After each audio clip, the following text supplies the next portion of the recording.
Hey friends, it is time for Mailbag Monday. This is when I open this beautiful box and I pull out cards on which I have written down some of your questions and answer those questions for you. Before we get started, I need to remind you, I am not a doctor. I am a nutrition educator. Therefore, I cannot treat, diagnose, or prescribe. The information that I am providing here is holistic nutrition and lifestyle information. I also want to remind you, I am not your personal wellness professional. Occasionally, I get questions that are highly personal in nature. I do not answer those on YouTube. I reach back out to you and offer you the opportunity to book a consultation with me.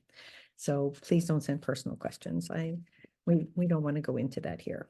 All right, so we have a couple of cards selected here. The first one that I'm going to answer is beef broth. If I'm making beef broth, do I have to roast the beef bones before I make the broth? And the answer is yes, you do. When you're making chicken bone broth, or if you're making bone broth from fish bones, those do not need to be roasted in advance. The other bones, if you're doing beef or lamb or venison, need to be roasted because that's going to start breaking down the marrow in the bone. It's also going to make it better for you to be able to get all the nutrition you can out of those bones for your broth. I do recommend roasting at 375 for at least 30 minutes. So yes, if you are DIYing your bone broth, and yay for you for doing that, then you do need to roast those bones first. Right, next question, lazy keto. A friend of mine started doing lazy keto. Is that really a thing? Unfortunately, lazy keto is a thing, not something that I'm very happy about. I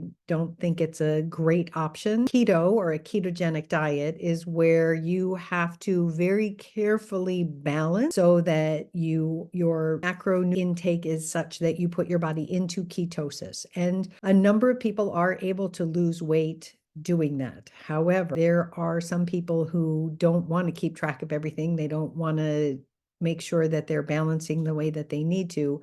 And so they do something called lazy keto. And that involves still keeping track of your net carbs, but you're not monitoring the macros, and you're basically just doing a reduced carb diet. Part of the challenge that we run into with that is we do need some carbs in order to be healthy, in order to have good energy.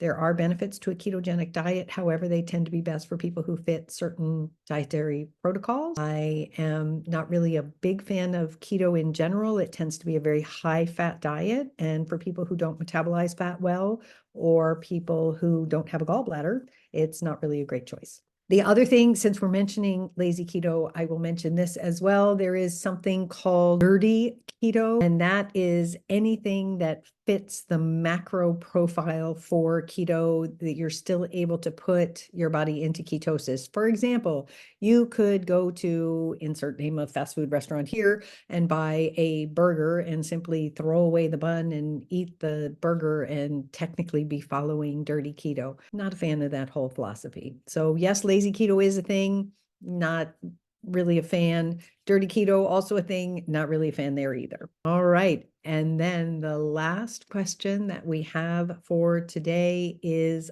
iron. I am always borderline anemic. Do you have any suggestions to add more iron to my diet? So I want to start by reminding you, I am not a doctor. If you have anemia, or you are always borderline anemic, you do want to make sure that you are working with a nutrition professional, and you also want to make sure that you are working with your doctor, because significantly depleted iron can be a problem. Some people get so low that they actually have to take iron injection. If you are borderline and you would like to know some nutritional things that you can do to bump your iron a little bit, I can help with that. And so there's two real strategies that I have. One, well, three actually. One is to make sure that we're eating more iron-rich food. And so those are whole foods, real, nourishing, nutrient-dense foods. We have things like dark leafy greens.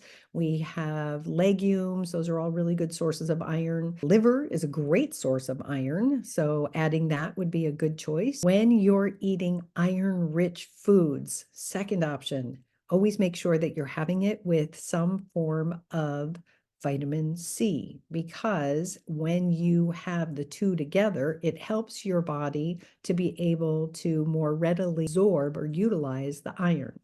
What does that mean? Well, let's say you're having black bean soup. You could squeeze some lime juice over it. That would be great. Maybe you're having a spinach salad, cutting up some strawberries and having a lemon vinaigrette. Strawberries are high in vitamin C, so is lemon juice. That can be a great way. So we want to make sure we have vitamin C rich foods with iron rich foods in order to be able to absorb and properly utilize the iron in your diet. Now, there is another option that you can potentially do, and this is only beneficial if you are consistently low and struggling even with dietary intervention to add more iron to be able to hold on to it. This also is something that you have to think about who else is in the house and if they are potentially going to be getting too much iron, in which case you may have to start cooking dishes separately. There is a little thing that you can get called a lucky iron fish. It is a cast iron little fish that you throw into the soup or stew, whatever you're making, and some of the iron from the fish gets into the food and then into you. The challenge with that method is you may be getting too much iron for the other people who don't need it. So you do, once again, have to work with a nutrition professional, consider working with your doctor, talking to your doctor about what you're doing to make sure that you're not getting too much iron or that other people in your family are not getting too much iron in your diet. But yes, there are some nutritional strategies that you can deal with. And I do encourage people who struggle with borderline anemia to also consider doing regular blood testing to make sure that their iron levels are up where they need to be. We need good levels of iron for oxygen delivery and other things like that in the body. So iron is very important. We want to make sure we have enough. That is the Mailbag Monday for this month. I thank you for watching. And if you have any questions that you would like me to answer, I encourage you to leave them. I'll leave the link down below where you can leave me a question. And when I get those, I write them down on index cards and I share them in future Mailbag Mondays. Thanks so much for watching. And remember, as always, in all you do, to make today a healthy day. Bye, folks.